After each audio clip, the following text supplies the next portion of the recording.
আসসালামু আলাইকুম প্রিয় শিক্ষার্থী, আমরা এবার আলোচনা করব আমাদের প্রিপোজিশনের বোর্ড কোয়েশ্চেন নিয়ে। আমরা এখন থেকে ধারাবাহিকভাবে প্রিপোজিশনগুলো, সকল প্রিপোজিশন বোর্ড কোয়েশ্চেনগুলো আমি ধারাবাহিকভাবে সলিউশন দিয়ে এই চ্যানেলে আপলোড দিব। যারা দেখছো এবং দেখবে তারা পরবর্তীতে আমার চ্যানেলটিকে সাবস্ক্রাইব করে তারপরে আমাদের সাথে থাকবে। তো আমরা প্রথমে শুরু করব ঢাকা বোর্ড 2023 সালের যে প্রিপোজিশনটা আসছে ওঠে নিয়ে। ঢাকা বোর্ড 2023 সালের প্রিপোজিশনটা আসছে প্রথম, আমরা এখান থেকে স্টার্ট করব। তো স্টার্ট করা যাক। প্রথমে হচ্ছে a good boy is accustomed to, এখানে কি হবে? অ্যাকাস্টমেড টু হবে। এটা হচ্ছে একটা অ্যাপ্রোপ্রিয়েট প্রিপোজিশন। এই অ্যাপ্রোপ্রিয়েট প্রিপোজিশনগুলো সবসময় কোনো গ্রামাটিক্যালি রুলস মেনটেন না করে বসে। অ্যাকাস্টমেড টু হার্ড ওয়ার্ক, সে কী করে? পরিশ্রমী করে। পরিশ্রম অর্থাৎ সে সবসময় একটা ভালো স্টুডেন্ট যে আছে সে সবসময় পরিশ্রম মানে শক্ত কাজের মধ্যে লেগে থাকে, পরিশ্রমে লেগে থাকে। হি is not an addicted, he is not addicted. আমরা জানি এডিক্ট শব্দটা হচ্ছে একটা প্রিপোজিশন। এডিক্ট এর পরে সবসময় কি বসে? টু বসে। এডিক্ট টু মানে হচ্ছে আসক্ত। তো আমরা এখানে আমরা কি বসাবো? টু বসাবো। এডিক্টেড টু, এখানে হবে to. Addicted to any bad thing, any bad thing. He is not averse to, এখানেও কি বসবে? অ্যাভার্সের পরে এটা একটা প্রিপোজিশন। অ্যাভার্সের পরেও সে সবসময় টু বসবে। Averse to any hard work, any hard work. He clings to, cling শব্দটা তুলে লেগে থাকা, ক্লিং এর পরেও সবসময় কি বসবে? টু বসবে। হি ক্লিংস টু, এটা হচ্ছে অ্যাপ্রোপ্রিয়েট প্রিপোজিশন। আমি যেগুলোকে অ্যাপ্রোপ্রিয়েট বলছি এগুলো তোমরা অবশ্যই বই থেকে বের করে শিখে নিবা, কারণ এইগুলো কখনো পরিবর্তন হয় না। এইগুলো পরীক্ষা আসলে এটা দিয়ে দিবা, আর পরিবর্তন নাই, তাহলে সহজে আমরা আনসারগুলো করতে পারবো। He clings to his determination since he is use to. আমরা জানি ইউজ টু, ইউজ টুর পরে হচ্ছে ইউজের পরে কি বলবে? টু বসে। হি is use two hard work, he is use two hard work. এটা একটা অ্যাপ্রোপ্রিয়েট বা এটা একটা মডেল, সেমি মডেলস ভার্ব। সেক্ষেত্রে আমরা ইউজের পরে টু বসাবো, use to hard work. He is তারপর একটা আমরা দেখবো হি ইজ ডাউটফুল। এফ নাম্বারটা হবে of. He is doubtful of, he is doubtful of his success.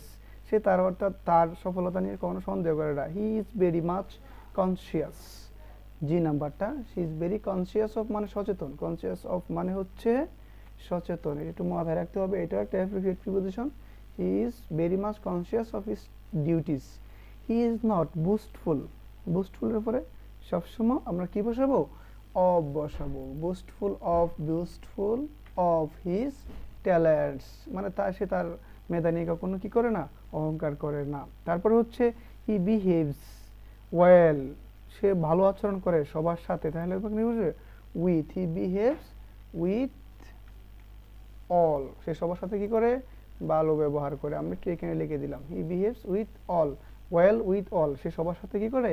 ভালো ব্যবহার করে। এখানে উইথ বসবে। তারপরে হচ্ছে he attends to, attends to, attend to মানে হচ্ছে উপস্থিত থাকা বা মনোযোগ সহকারে কোনো কিছু করা। His attends to his study, সে সবসময় তার পড়াশোনাগুলো কি করে? পড়াশোনাগুলোকে পড়াশোনা বা তার যে পড়াশোনা নিয়মিত সে করে থাকে। He attends to his study, attends to হচ্ছে একটা অ্যাপ্রোপ্রিয়েট প্রিপোজিশন। এই পর্যায়ে আমরা যাব রাজশাহী বোর্ড 2023 সালে যে প্রশ্নটা আসছিল আমরা এটা করব। রাজশাহী বোর্ড 2023 সালে complete the text with suitable preposition. Rajshahi board 2023 লেখা আছে but at last God took pity, অবশেষে কি করলো? অন হিম, তার উপরে কি করলো? দয়া করলো। অন হবে, এখানে কি হবে? অন হবে। তাহলে এখানে হবে on him one day the sailor was watching the water snake swimming around the ship. Swimming round, swimming কি বসবে এখানে? রাউন্ড, সুইমিং রাউন্ড দ্য, অর্থাৎ সুইমিং রাউন্ড দ্য শিপ, জাহাজের চারপাশে কি করতেছিল? একটা জলসাপ সে কি করতেছিল? সাঁতার কাটতেছিল। Their colour were so beautiful and he was filled. C নাম্বারটা হবে আমাদের কি? উইথ। ফিল্ড উইথ মানে হচ্ছে পরিপূর্ণ, ফিল্ড উইথ মানে হচ্ছে পরিপূর্ণ। আমরা একটু এখানে লিখে দিচ্ছি, হ্যাঁ, ফিল্ড উইথ মানে হচ্ছে পরিপূর্ণ। Such an strange wonder that he felt a great love. D নাম্বারটা কি হবে তাহলে? ফর, তার একটা কি করলো? তাদের জন্য একটা ভালোবাসা সৃষ্টি হলো। Love for them and blessed them. আমরা সবসময় জানি ব্লেসড, এটা কত নাম্বারটা?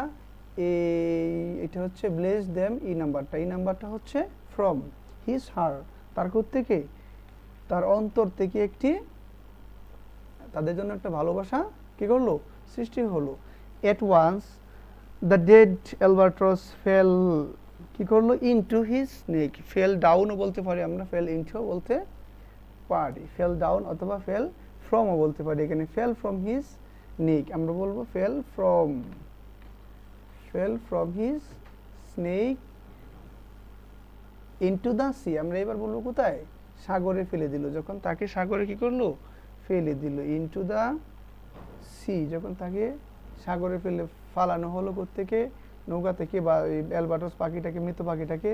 The gentle breeze began to blow, gentle breeze began to blow from the south, কোন দিক থেকে, ব্লো ফ্রম দ্য সাউথ, দক্ষিণ দিক থেকে। সাউথ মানে হচ্ছে দক্ষিণ, দক্ষিণ পাশ থেকে কি করলো, একটা বাতাস, শান্ত বাতাস বইতেছিল। And the old man fell, ওই বৃদ্ধ লোকটা কি হইল, ফেল ইনটু, পড়ে গেল, কিসের মধ্যে পড়ে গেল, ঢুকে গেল, সেটা হচ্ছে ইন এ ডিপ স্লিপ, একটা গভীর ঘুমের মধ্যে পড়ে গেল।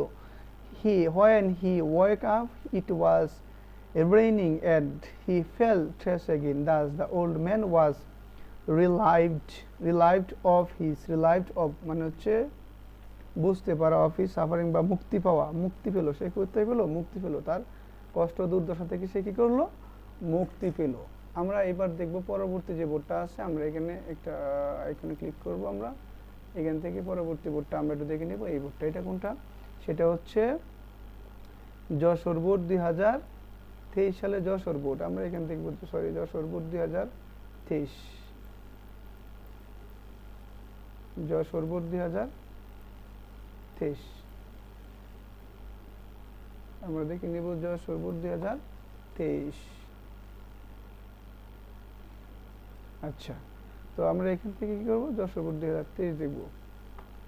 Books are really our best friends age we can rely on মানে হচ্ছে নির্ভর করা, এখানে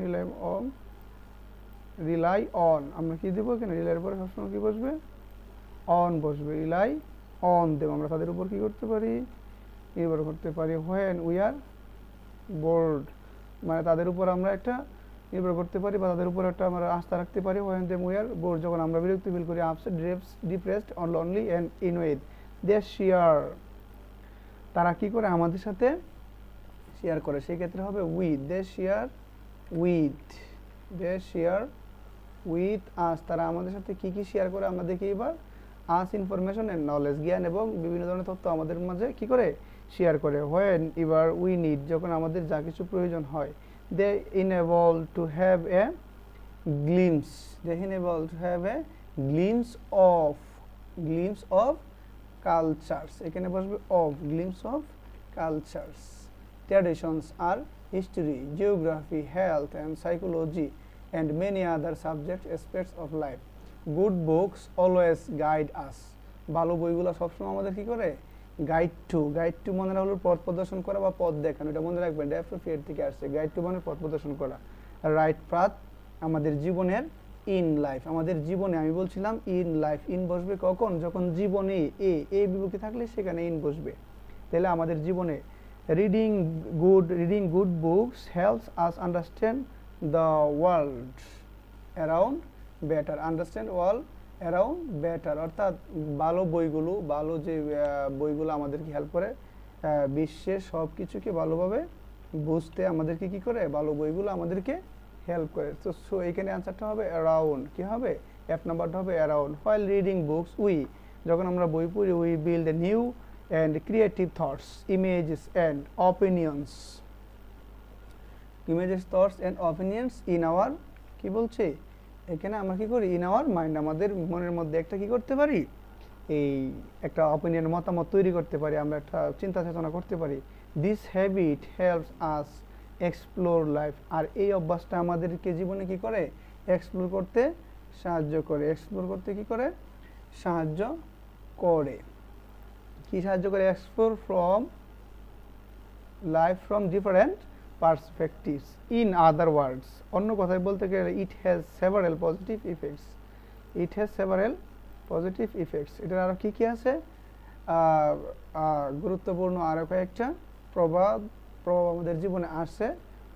অন আওয়ার বডি, আমাদের শরীরের উপর একটা প্রভাব ফেলে, তাহলে ইফেক্টস অন আওয়ার বডি আমাদের শরীরের উপর একটা পজিটিভ প্রভাব ফেলে, এন্ড মাইন্ড এন্ড সোল আত্মা এবং দেহের মধ্যে মনের মধ্যে একটা পজিটিভ ইফেক্ট ফেলে।